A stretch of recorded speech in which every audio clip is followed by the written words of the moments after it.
আপনাদেরকে একটা জিনিস দেখায় বুঝছেন, মানে যারা বিশেষ করে বিয়ে করছেন তারা বিশেষ করে ভিডিওটা দেখবেন, আর যারা না করছেন তারা দেখে রাখেন, ঠিক আছে? এই আব্দুল এদিকে আয়। এই যে এটা হচ্ছে আমার বন্ধু, ঠিক আছে? তো এই যে দেন, এই যে আগে বলতাছি কি পরে বলতাছি, এই যে এই জায়গায় এই যে দাগ। আর কয়দিন ডাক দিচ্ছিলাম না, এই যে আর কই জানি এই, তারপরে এই যে আরো কয়েকজন ডাক দেখছি।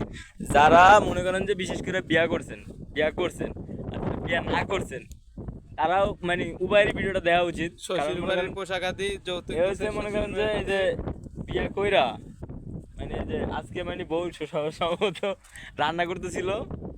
তো মানে বিয়া করার আগে একটু সাবধান হন, ঠিক আছে? একটু ভালো দেখে একটু বিয়া সাথে করেন। একবারে দিছে গা দিয়ে পুরা পুরা একদম বউ পুরা লাইছে। আর আমার বন্ধুর সাথে যে গর্দামাই থাকে বুঝছেন, এলাকা বিশেষ করে এই বউ একটু মারে বেশি। গর্দামাই না থাকলে কি বন্ধু, কি সত্যি কথা না? গর্দামাই থাকে না তো? এই গর্দামাই থাকে না, আমি কি মিশা কথা বলছি? এর লেগে হলো যে মানে বউ একটু আর একটু পিড়ায় বেশি। আশা করি বুঝছেন, তাই আপনারা বিয়ে করার আগে একটু সাবধান, ঠিক আছে? গর্দামাই যদি কেউ থাকতে চান তাহলে কিন্তু এভাবে মায়ের কথা দেখে উঠে খাইতে হবে, ঠিক আছে? মানে মায়ের কথা মানে খাই প্রতিদিন দু একটা এতরে বউ প্রতিদিন কয়বার মারে? কয়বার মারে বউ? ওই যে 10 মিনিট নাকি মারে।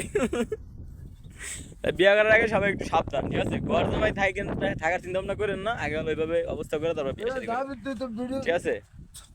তো সবাই ভালো থাকবেন, সুস্থ থাকবেন, আর বিয়ে কেয়ারফুল, ঠিক আছে? আল্লাহ হাফেজ।